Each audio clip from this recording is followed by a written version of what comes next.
Hello there, welcome to this little movie show. I'm going to talk about Godzilla today. The Gareth Edwards Godzilla movie, which was released a few years ago, that got some mixed reaction.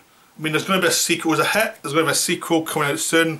They have to wait till Edwards is finished with Rogue One, but there will be another Godzilla movie soon, so that's something to look forward to. If you liked the first one, which I did. So, Godzilla is... The thing of it is, it's the second attempt at a Godzilla movie from America. The first attempt was Roland Emmerich's Godzilla from 1998 with Matthew Broderick, which is unwatchable. It's terrible. I mean, it's one of those films that it's hard to find anyone who likes that film. You know, because the first half is boring dialogue scenes and Godzilla smashing through New York, and the second half is this Jurassic Park ripoff, and it's just boring. It just shows that from lots of action doesn't work if you have no story. So the first one was terrible. Now that's my review of the first one. This is probably as far as I'll ever go, that one, unless I want to rant about something. But second one, the new one's great. The new one's just perfect for a Godzilla movie, because I think a lot of the complaints about this film are due to the fact that people haven't seen Godzilla movies. Godzilla movies tend to be first half dialogue and there's threats of Godzilla, there's talk of Godzilla, but you never see Godzilla to the halfway point. Then Godzilla appears through the second half of the movie, smashes the city up, smashes some monsters up, then goes back to the water. That's a Godzilla movie. If you watch Godzilla movies, you'll watch that same plot about 20 times. It's great. It's really great. You know, it's perfect Sunday morning or Sunday afternoon viewing. It's just great. And this movie knows that. That's a Godzilla movie. You know. And I heard in the next one they're going to be more monsters. He's going to face more classic monsters. This one's just a setup of the legend of Godzilla. These big monsters in this universe. That's all it is. We're setting that up. That's the movie. So it gives me a chance to do a proper Godzilla movie, which is the hour of quiet, or setup. Because it's not that nothing happens, a lot happens, but it's just building up, and it's character stuff, and you're seeing humans who are going to go through the story, which happens in every Godzilla movie. There's always these humans in the Godzilla movie. Believe it or not, human beings are in Godzilla movies. It's a little known fact. But yeah, there's some humans.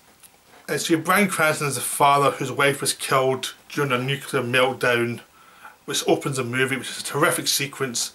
It's one of those things where it's just shit, it just hits the fan instantly, and you see a traumatic experience that splits his family apart. So Cranston goes mad, he's trying to work out what happened. He knows something's wrong with the information he's got, but he can't get the evidence, he doesn't have enough information, but he's spends the next 15 years trying to work it out.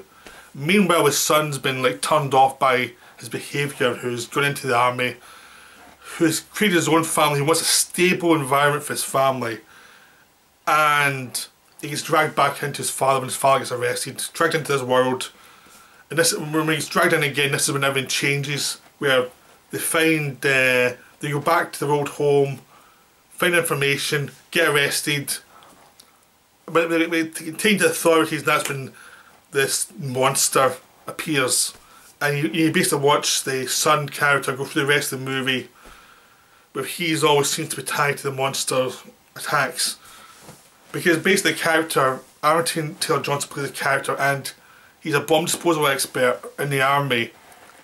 So basically he's already in the army, so when they get arrested and they find out they know something about the monsters, he gets released from the arrest pretty quickly, and he's actually viewed as an asset rather than, well, throw him away. It's like, no, the actual scientists in the army in this film actually behave like rational human beings. Even when they do something which turns out to be stupid later on, they behave for the best of reasons, and they say, well, you can disagree with me, but this is what we're going to do. So they're actually well-rounded characters. So when they see that Bryan Cranston and his son actually have information they need, they accept the information. They just say, okay, that's good information, we did not know that, we need this information, what else do you know? It's quite refreshing in a movie that actually happened. You know, normally in movies people just talking cliches. This one they actually talk like human beings. And there's, and throughout the rest of the movie you watch, because Cranston dies pretty early. He's killed in the first monster attacking in the modern world.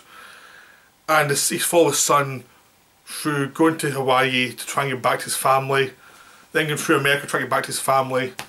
And finally having to be in San Francisco during the final fight. So you see him trying to get home to his family the whole movie. You see it from his point of view, from his family's point of view, and that's the human contact through the movie. So it becomes this episodic series of adventures for him getting home. And that's a great structure for a movie. That's a really nice structure. I mean, the problem for some people is the lead character, played by Aaron Taylor Johnson, is a bit cold. Because he's a repressed character, because he's been traumatised by what's happened in the past, they play him as a kind of buttoned down character. Now, the actor plays his part perfectly well.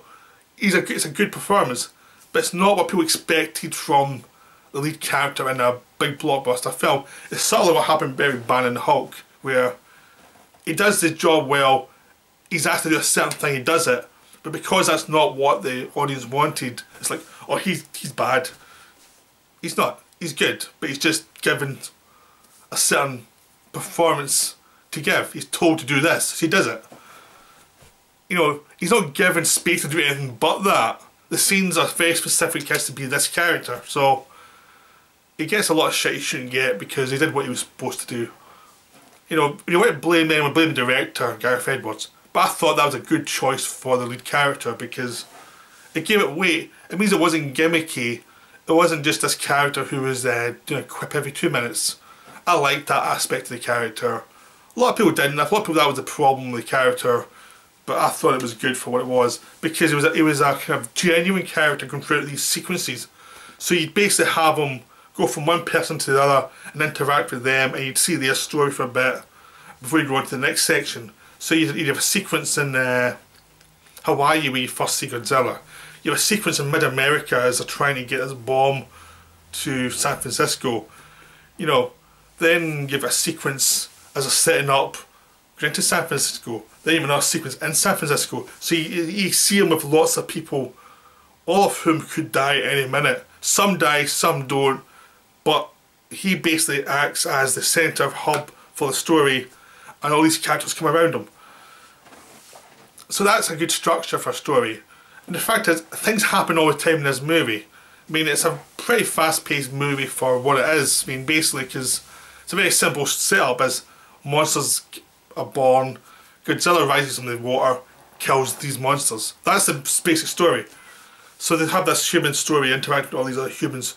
You're seeing humans deal with this problem in very human ways, which are, they panic, they try and work out a logical reason to do stuff, they try and find fail-safes to deal with the problem, but there's no actual ways to deal with some of these problems. So by trying to play it safe or try to do something right, it causes more problems. But everything leads to something else, it always leads to other sequences, it always works really interestingly. So it's a very well structured film. I mean, it's trying to be Jaws. I mean, basically the inspiration is Jaws, which is a very low key movie about monsters, and the monsters are seen in parts but they're not seen fully for a long time. That's the whole point of this movie, is the Jaws structure. If they created a character in the lead who was a bit warmer, it might have worked better for the general audience, but they never, so that's the way it goes. It worked for me though.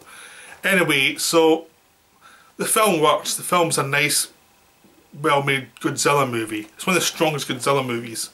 And the action scenes are really terrific because the first half you tease Godzilla. Even if you first see him in Hawaii, you see him, he's revealed, then he disappears again, and you actually see him having a big fight till the end. They really hold him back so that when he actually does something as an impact, it's like, you haven't seen him do this thing 3 times already, you've never seen him do anything till you need to see him do it. So they actually deliver him really well. They build up the other monsters well, you see the danger, you see the actually very dangerous creatures who don't see us as anything beyond just little ants. They don't care about human beings. They just, it's like they're people. The way we see ants, that's the way